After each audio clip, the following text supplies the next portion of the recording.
আসসালামু আলাইকুম বন্ধুরা, আপনাদেরকে আজকে দেখাবো ফসলের জমিতে কীভাবে বীজ দিতে হয়। তো দেখতেই পাচ্ছেন পুকুর থেকে এক বালতি পানি নিয়ে এসে পানিটি যেই ড্রামে যেই ডুব দিয়ে বীজ দিব ওই ডুবে দেওয়া হচ্ছে পানিগুলো।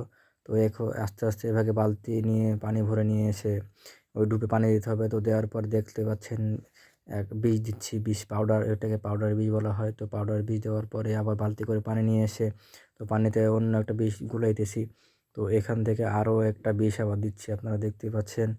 তো এই বীজগুলো দিয়ে আমরা আজকে জমিতে পোকা মারা বীজ দিব।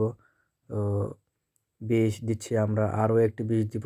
দেখতে পাচ্ছেন আমরা একটা সাদা বোতলে করে একটু বিষ নিয়ে আবার পানিতে মিশাচ্ছি।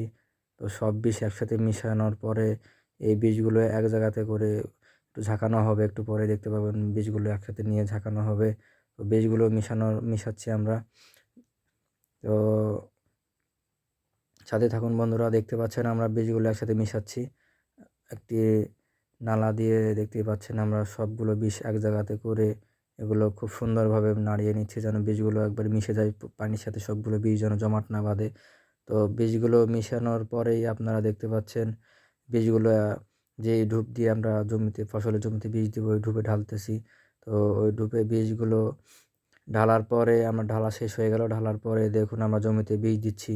তো এভাবেই দেখুন আমরা আস্তে আস্তে ফসলের জমিতে বীজ দিই। যে ফসলের জমিতে বীজ দিচ্ছি সেই ফসলের জমিটি হচ্ছে ক্ষীরার জমি।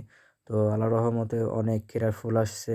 এই ফুলগুলি থেকে আস্তে আস্তে আমরা অনেক বড় বড় ক্ষীরা পাবো। তো এই ক্ষীরাতে যেন পোকা না লাগে, আবার যেন ভালো ফলন হয়, তাই এই ক্ষীরার এখন আমরা পোকা মারার বীজ দিচ্ছি। তো আল্লাহর অশেষ রহমতে কাজ করতে হবে। তো আমরা জানি যে কোনো কাজই ছোট নয়। যেই কাজই আপনি করবেন না কেন ওটা আপনার কাজে লাগবে।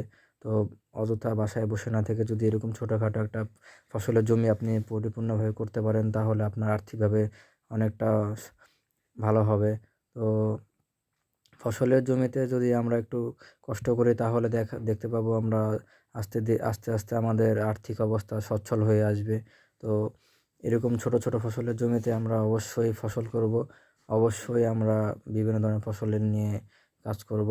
দেখতেই পাচ্ছেন আমরা ফসলের জমিতে খুব সুন্দরভাবে কীটনাশক বীজ দিচ্ছি। বীজ দিতে দিতে এক পর্যায়ে আমরা দেখতে পাবো যে প্রকৃতির মাঝে হারিয়ে যাব। তো প্রকৃতির মাঝে দেখতেই পাবেন কী সুন্দর সূর্যটি উঠছে ডুবন্ত ভাব বিকালে সূর্যটি ডুবে যাচ্ছে। তো শেষ পর্যায়ে এসে এটাই বলবো যে কোনো কাজই ছোট নয়। যেই কাজই করেন না কেন অবশ্যই সব কাজই আপনাকে মনোযোগ দিয়ে এবং নিষ্ঠার সাথে সততার সাথে করতে হবে। কারণ সফলতা তো বলে আসে না।